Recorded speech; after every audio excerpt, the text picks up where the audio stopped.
Hello everyone, welcome to स्वा education.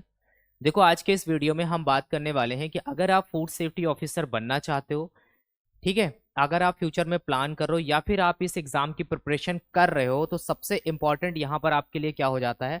यहाँ पर सबसे इम्पॉर्टेंट आपके लिए ये हो जाता है कि इस फूड सेफ्टी ऑफिसर को बनने के लिए एजुकेशनल क्वालिफिकेशन क्या होनी चाहिए। अब यहाँ पर सबसे इम्पॉर्टेंट बात आपको ये समझनी है कि बहुत सारे लोग ऐसे हैं, ठीक है, जो ग्रेजुएशन के बेसिस पे अप्लाई करना चाहते हैं। बहुत सारे लोग ऐसे हैं जो मास्टर्स के बेसिस पर अप्लाई करना चाहते हैं। बहुत सारे लोग ऐसे हैं जिन्होंने अपना पीएचडी वगैरह किया हुआ है। अब यहाँ पर क्या होता है कि इसको लेकर के जब भी हम पिछले कुछ नोटिफिकेशंस देखते हैं या फिर कुछ हम ऑफिशियल नोटिफिकेशन देखते हैं या फिर कुछ वीडियोस देखते हैं, कुछ ऑफिशियल वेबसाइट देखते हैं, तो हमें थोड़ी बहुत कन्फ्यूज़न होती है। तो ये वीडियो इस वजह से आज बना रहे हैं कि जिससे आपके डाउट्स जो हैं एजुकेशन क्वालिफिकेशन को लेकर के क्लियर हो जाएं। बहुत सारे लोग ऐसे हैं जिनसे बात करने के बाद ये पता चला कि वो 3 से 4 महीने से इस एग्ज़ाम की प्रिपरेशन कर रहे हैं, उसके बाद में ये पता चलता है कि वो एलिजिबल ही नहीं है। तो आपके साथ में ये गलती नहीं होनी चाहिए। एटलीस्ट जब भी आप एग्ज़ाम की प्रिपरेशन करो, किसी भी एग्ज़ाम की, उसमें सबसे पहली प्रायोरिटी आपकी यही होनी चाहिए कि आप उसके लिए एलिजिबल हो या नहीं हो, क्योंकि आप इतना ज़्यादा टाइम दोगे उसके बाद में कोई मतलब नहीं है, ठीक है। और होता क्या है कि एग्जाम भी आप दे देते हो बट डॉक्यूमेंट वेरिफिकेशन के टाइम पे आपको डिस्क्वालीफाई कर दिया जाता है। तो ये सारी चीज़ें हमें देखने को मिलती हैं। अब यहाँ पर इस पर्टिकुलर वीडियो में अगर हम बात करते हैं, तो अगर हम स्पेशली फूड सेफ्टी ऑफिसर की बात करें, तो इंडिया में अगर आप फूड सेफ्टी ऑफिसर की बात करोगे तो यहाँ पर दो चीज़ें निकल करके आती हैं। या तो आप सेंट्रल एफएसओ के लिए अप्लाई करोगे या तो फिर आप स्टेट एफएसओ के लिए अप्लाई करोगे। तो आपके सामने दो रास्ते आते हैं, एफएसएसएआई, सीएफएसओ, ठीक है। दूसरा आता है हमारे सामने स्टेट एफएसओ, ठीक है। दूसरा आता है हमारे सामने स्टेट एफएसओ। या तो आप FSSAI central food safety officer की प्रिपरेशन करोगे या फिर आप स्टेट एफएसओ जो नॉर्मल जनरल एफएसओ होता है उसकी प्रिपरेशन करोगे। तो यहाँ पर दोनों को लेकर के एजुकेशनल क्वालिफिकेशन जो होता है वो सेम होता है, क्योंकि एजुकेशनल क्वालिफिकेशन को डिसाइड करने का जो अथॉरिटी या फिर जो राइट है वो किसके पास में है, वो है केवल और केवल सेंट्रल के पास में, यानी कि सेंट्रल गवर्नमेंट के पास में है। अब यहाँ पर स्टेट गवर्नमेंट एजुकेशनल क्वालिफिकेशन को डिसाइड नहीं कर सकती है। स्टेट गवर्नमेंट को बस क्या करना है, वो यहाँ पर केवल और केवल अपॉइंटमेंट कर सकते हैं किसका, फूड सेफ्टी ऑफिसर्स का। तो ये बात यहाँ पर आपको समझनी है। अब यहाँ पर देखो प्रॉब्लम क्रिएट कहाँ पे होती है, अगर मैं आपको बताऊं, इस बात को ठीक से समझना। 2022 में एक नोटिफिकेशन आता है फूड सेफ्टी ऑफिसर एग्जाम को लेकर के। फूड सेफ्टी ऑफिसर एग्जाम को लेकर के एक ऑफिशियल नोटिफिकेशन आता है कि हरियाणा गवर्नमेंट जो है वो एफएसओ का रिक्रूटमेंट निकालती है। होता क्या है, यहाँ पर हरियाणा को लेकर के कौन एग्जाम कंडक्ट कराता है, एचपीएससी कंडक्ट कराता है, ठीक है। अब यहाँ पर क्या होता है कि उस समय, उस वीडियो में भी मैंने ऐसे बहुत सारे वीडियोस बनाए हुए हैं, चाहे वो सीएफएसओ का हो चाहे वो स्टेट एफएसओ का हो। उसमें ये बोला है कि जैसे कि आप सपोज दैट माइक्रोबायोलॉजी के बेसिस पे अप्लाई करना चाहते हो, आप बायोटेक के बेसिस पे अप्लाई करना चाहते हो, आप फूड टेक्नोलॉजी के बेसिस पे अप्लाई करना चाहते हो, तो उसमें बोला है कि अगर आपके पास में ग्रेजुएशन डिग्री नहीं है बट उस सेम सब्जेक्ट में आपके पास में मास्टर्स डिग्री है, तो आप यहाँ पर एलिजिबल होते हो। तो यही चीज़ मैंने उस वीडियो में भी बोली थी। बट होता क्या है, जब स्टूडेंट्स वहां पर अप्लाई करने जाते हैं तो कई सारे लोग ऐसे होते हैं कि जिन्होंने अपना ग्रेजुएशन किसी जनरल सब्जेक्ट्स में किया है, सपोज दैट उन्होंने जूलॉजी बॉटनी केमिस्ट्री इसमें कर लिया है, ठीक है, या फिर किसी फिजिक्स केमिस्ट्री किसी में भी कर लिया है। उसके बाद में वो यहाँ पर बायोटेक फूड टेक इनमें से किसी में भी माइक्रोबायोलॉजी में अपना मास्टर्स कर लेते हैं, तो वो एलिजिबल हो जाते हैं। तो ऐसा मैंने बोला भी था। बट वहां पर जब वो अप्लाई करने जाते हैं तो हरियाणा पब्लिक सर्विस कमीशन उनको अलाउ नहीं करता है। उनको बोलता है कि भाई आप नहीं एलिजिबल हो, आपके पास में माइक्रोबायोलॉजी में ग्रेजुएशन की डिग्री होनी चाहिए, बायोटेक ग्रेजुएशन होना चाहिए, इनमें से कोई भी अगर आपके पास में होता है, ऑयल टेक फूड टेक जो भी है, ग्रेजुएशन डिग्री हमें चाहिए, तभी आप यहाँ पर एलिजिबल होगे, ठीक है। तो यहाँ पर बहुत सारे लोगों से कांटेक्ट करने के बाद में पता चलता है, तो फिर मैं एक वीडियो बनाता हूँ, ठीक है। ये वीडियो 1 साल पुराना है, आज 2023 है, ये 2022 का वीडियो है, ठीक है, लगभग 1 ईयर पुराना वीडियो है। इस वीडियो में भी मैंने यही बोला कि जो भी स्टूडेंट्स जिनके पास में सपोज दैट मान लेते हैं कि ग्रेजुएशन नहीं है माइक्रोबायोलॉजी में, अगर आपके पास में मास्टर डिग्री है तो भी आप एलिजिबल हो, मास्टर्स नहीं है तो अगर आपके पास में डॉक्टरेट डिग्री है तो भी आप एलिजिबल हो। ये सारे स्टेटमेंट इस पर्टिकुलर वीडियो में मैंने दिए हैं और वहां पर बोला है, आप इस वीडियो को देख भी सकते हो। उसके बाद में स्टूडेंट्स जाते हैं, इसमें ये भी बोला कि मैंने ज़्यादा से ज़्यादा लोग मेल करो, तो बट क्या होता है कि एचपीएससी बोलता है कि मेरे हाथ में कुछ भी नहीं है, एफएसएसएआई जो हमें भेजता है और उसके बेसिस पे हम जो भी क्वालिफिकेशन होता है उसको कॉपी पेस्ट करके हम यहाँ पर नोटिफिकेशन निकाल देते हैं। तो मैंने इस वीडियो में FSSAI का रेफरेंस दिया, लिंक दिया, सब कुछ दिया, ठीक है, एक PDF का लिंक दिया, सब कुछ दिया, उसमें क्लियरली मेंशन है कि अगर आपके पास में उस पर्टिकुलर सब्जेक्ट में ग्रेजुएशन नहीं है, आपके पास में मास्टर है तो भी आप एलिजिबल हो, मास्टर ग्रेजुएशन कुछ भी नहीं है बट PhD किया हुआ है आपने तो भी आप एलिजिबल हो। बट यहाँ पर हरियाणा गवर्नमेंट नहीं सुनती है, ना ही इन्होंने अभी तक कोई एग्जाम कंडक्ट कराया है, ना ही ऑफिशियल डेट डिक्लेयर करी है। अब क्या होगा इसको लेकर के अभी तक पता नहीं है।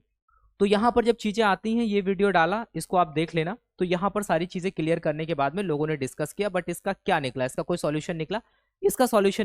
इसका सॉल्यूशन क्या निकलता है 2023 में, ठीक है, 2023 में, आज अगर हम बात करते हैं 2023 में, सेंट्रल गवर्नमेंट क्या करती है, एक अमेंडमेंट करती है, ठीक है। किस तरीके का अमेंडमेंट, अगर हम देखो यहाँ पर बात करते हैं सेंट्रल गवर्नमेंट, और स्पेशली यहाँ पर FSSAI भी इन्वॉल्व होता है। क्या होता है FSS, यानी कि food safety in standard rules 2011 जो है, यहाँ पर एक अमेंडमेंट होता है और बोला जाता है कि अभी के टाइम पे अगर कोई कैंडिडेट ऐसा है जिसने ग्रेजुएशन उस डिग्री में, उस पर्टिकुलर एजुकेशन क्वालिफिकेशन में नहीं किया है बट मास्टर्स किया है तो भी वो एलिजिबल है। अगर उसने यहाँ पर मास्टर या ग्रेजुएशन नहीं किया बट पोस्ट ग्रेजुएशन किया है तो भी वो यहाँ पर एलिजिबल है, ठीक है। तो ये बात आपको यहाँ पर समझनी है। तो यहाँ पर ये चीज़ समझ में आई आपको कि अभी जो सेंट्रल गवर्नमेंट ने रूल्स निकाला उसके अकॉर्डिंग आप graduate, post graduate, masters degree, तीनों लोग यहाँ पर एलिजिबल है। इनमें से किसी में भी अगर आपके पास में एजुकेशन क्वालिफिकेशन है तो आप यहाँ पर अप्लाई कर सकते हो, ठीक है। तो आई होप आपको ये चीज समझ में आई, यानी कि food safety and standard rules 2011 में एक अमेंडमेंट किया जाता है जो यहाँ पर 2023 में आता है। अब उसके बाद में देखो आपको यहाँ पर ये चीजें समझ लेनी है कि अभी के टाइम पे अगर आप प्रिपरेशन कर रहे हो तो आपको क्या क्वालिफिकेशन क्राइटेरिया फॉलो करना है, क्या बातें आपको यहाँ पर ध्यान रखनी है। तो हमने जिसके बारे में बात किया FSS रूल्स, ठीक है, FSS रूल्स 2011, इसको ऑलरेडी हम अपनी क्लासेस में पढ़ चुके हैं। जब आपने फूड सेफ्टी स्टैंडर्ड एक्ट पढ़ा होगा, फिर रूल्स पढ़ा होगा, तो रूल्स को हमने डिटेल में पढ़ा। वहां पर क्लियरली लिखा गया है कि किसी स्टेट गवर्नमेंट के पास में ये अथॉरिटीज नहीं है एजुकेशन क्वालिफिकेशन को डिसाइड करने की, केवल और केवल किसके पास में है, ये अथॉरिटीज केवल और केवल सेंट्रल गवर्नमेंट के पास में है, स्टेट गवर्नमेंट के पास में नहीं है। बट उसके बावजूद भी क्या होता है कि वो रेफरेंस दिया था पहले, लेकिन कई सारी स्टेट गवर्नमेंट ने उसको अलाउ नहीं किया। तो फाइनली ये एक नया अमेंडमेंट होता है और इसको ऑफिशियल गैजेट में नोटिफाई किया जाता है सेंट्रल गवर्नमेंट के द्वारा। उसके बाद में अभी हम ये कह सकते हैं कि आप लोग यहाँ पर एलिजिबल हो।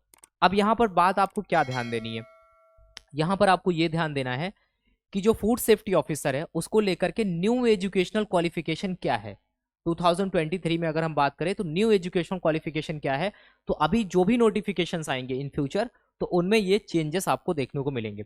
अब यहाँ पे सबसे पहला है कि after amendment in FSS rules 2011, ध्यान से सुनना, वहां पर सब क्लॉज 1 में the following shall be substituted namely, यानी कि वहां पर जो स्टेटमेंट लिखा था क्वालिफिकेशन को लेकर के उसको रिप्लेस करके यहाँ पर नया स्टेटमेंट डाला जा रहा है। क्या बोला जा रहा है, यहाँ पर बोला जा रहा है देखो कि बैचलर्स, मास्टर्स और डॉक्टरेट डिग्री, ठीक है, यानी कि यहाँ पर बैचलर डिग्री को भी शामिल किया गया। पहले केवल और केवल डिग्री लिख करके आता, ऐसा कुछ नहीं लिख करके आता था, केवल क्या लिख करके आता था, केवल और केवल डिग्री लिख करके आता था। अभी क्या लिखा है, यहाँ पर बैचलर्स भी लिखा है, यहाँ पर अब मास्टर्स भी लिखा हुआ है और यहाँ पर अब डॉक्टरेट डिग्री भी लिखा हुआ है। तीनों को यहाँ पर इन्वॉल्व किया गया है कि अगर आपने अपना ग्रेजुएशन, बैचलर का मतलब चाहे BSc हो चाहे BTech हो, दोनों एलिजिबल है। 3 ईयर डिग्री है, 4 ईयर की डिग्री है, कोई मैटर नहीं करता, आपके पास में डिग्री होनी चाहिए, ठीक है। उसके बाद में यहाँ पर डॉक्टरेट अगर आपने फूड टेक्नोलॉजी में किया है, फूड टेक्नोलॉजी में अगर आपने किया है तो आप यहाँ पर अप्लाई कर सकते हो। अगर आपने डेयरी टेक्नोलॉजी में किया है, ग्रेजुएशन किया हो, मास्टर्स किया हो, डॉक्टरेट किया हो, कुछ भी किया हो, तो आप यहाँ पर एलिजिबल हो जाते हो। अगर आपने बायोटेक्नोलॉजी किया है तो आप यहाँ पर एलिजिबल हो जाते हो, तीनों में से कोई भी किया है।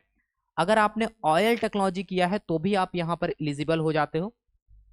उसके बाद में अगर हम यहाँ पर एग्रीकल्चर साइंस की बात करते हैं तो इसमें भी आप एलिजिबल हो जाते हो। इसी के साथ साथ वेटनरी साइंस की अगर हम यहाँ पर बात करते हैं, साथ ही साथ बायोकेमिस्ट्री और माइक्रोबायोलॉजी, तो जितनी भी एजुकेशन क्वालिफिकेशन यहाँ पर मेंशन है, इनमें से किसी में भी अगर आपके पास में बैचलर डिग्री है या फिर आपके पास में मास्टर डिग्री है या फिर डॉक्टरेट डिग्री यानी कि PhD वगैरह किया है तो आप यहाँ पर अप्लाई कर सकते हो। साथ ही साथ केमिस्ट्री भी। तो केमिस्ट्री के केस में पहले क्या होता था कि केवल और केवल मास्टर्स वाले अलाउ किए जाते थे, बट ऊपर की जो डिग्रियां थी उस केस में केवल और केवल स्टेट गवर्नमेंट कहती थी ग्रेजुएट वालों को अलाउ करेंगे। बट अभी यहाँ पर प्रॉपर मैनर में सारी सिमिलरिटीज देखने को मिलती है हमें इन सारी डिग्रीज में। आप बैचलर हो, मास्टर हो, पोस्ट डॉक्टरेट हो, कोई मतलब नहीं है, बस आपके पास में डिग्री होनी चाहिए, ठीक है। उसके बाद में देखो यहाँ पर मेडिसिन डिग्री की बात करते हैं। मेडिसिन डिग्री देखो, मेडिसिन को लेकर के थोड़ा सा कंफ्यूजन रहता है, उसको मैं क्लियर कर दूं। सबसे पहली बात यहाँ पर मेडिसिन को अगर हम लेकर बात करें तो एक तो यहाँ पर एमबीबीएस, ठीक है, दूसरा यहाँ पर बीडीएस, फिर यहाँ पर आता है हमारा बीएएमएस, ठीक है, फिर हमारा आता है बीयूएमएस, ठीक है, एक हमारा आता है क्या, बीएचएमएस, ठीक है। तो ये सभी लोग यहाँ पर एलिजिबल होते हैं मेडिसिन के केस में, ठीक है। Bachelor of medicine and bachelor of surgery यानी कि एमबीबीएस, और जो डेंटल के लिए होता है बैचलर डिग्री बीडीएस, वो भी एलिजिबल है। बीएएमएस यानी कि जो आयुर्वेद में जिन्होंने अपनी मेडिसिन की डिग्री ली है वो लोग एलिजिबल है।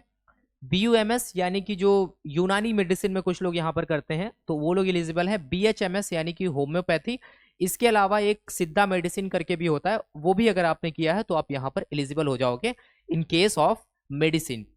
अब मेडिसिन के केस में एक रेफरेंस हमारे पास में ये अवेलेबल है, त्रिपुरा फूड सेफ्टी ऑफिसर का एग्जाम हुआ था 2021 में, नोटिफिकेशन आया था, 22 में एग्जाम हुआ था। उन्होंने क्लियरली मेंशन किया था कि मेडिसिन डिग्री का मतलब यहाँ पर क्या है। दूसरी बात, यहाँ पर बी फार्मा वालों को यहाँ पर इंक्लूड नहीं किया गया है, तो फार्मेसी वाले स्टूडेंट्स यहाँ पर मेंशन नहीं किए गए हैं, और साथ ही साथ होटल मैनेजमेंट वाले स्टूडेंट को यहाँ पर नहीं शामिल किया गया है। तो बहुत सारे लोग ऐसा पूछते हैं, तो अगर हम उनको ये बोलते हैं कि आप नहीं एलिजिबल हो तो बोलते हैं हम क्यों नहीं एलिजिबल है।